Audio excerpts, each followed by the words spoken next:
Hello जय Jagannath welcome to my blog. तो आम ए जाऊँ आज साइड भिजिट रे।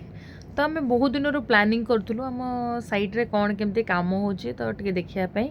तो बहुत दिन पर तो आमर प्लानिंगटा सक्सेसफुल है। तो आम बाहर साइड भिजिट रे। तो देखिपे आम तो फाइनाली एबे मु साइड रे पहुँच गली।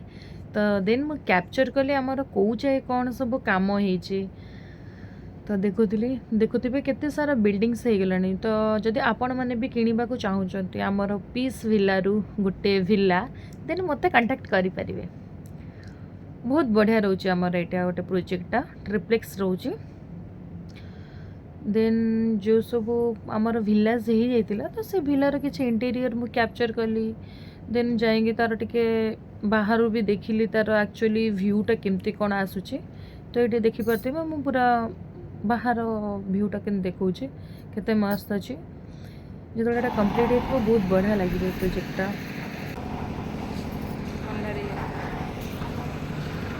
देन सबको टोटाल कौ जाए कौन कम को सबको कैप्चर कर मजा मस्ती भी आमर चलूला। देन आम टिके आसिक ठंडा फंडा टिके पीलु टिके रिलैक्स फील करूँ कारण टिके ह्यूमिडिटी बाहर बहुत थिला। तो से देन आम बाहर टिके बुलायापाई झुमुका डैम। तो झुमुका डैम रे देखिपे आम पहुँच गलु समस्ते बुलाबुली करने। समस्ते आम नथिलु किछि जण पळेले टाइम हो जाता। तो आम किछि जण थिलु बुलाबुली करिलु टिके नाइट रो व्यूटा नेलु एक्चुअली केमती थिला से व्यू। तो आपण मानकु मु देखौछि आपण देखंतु।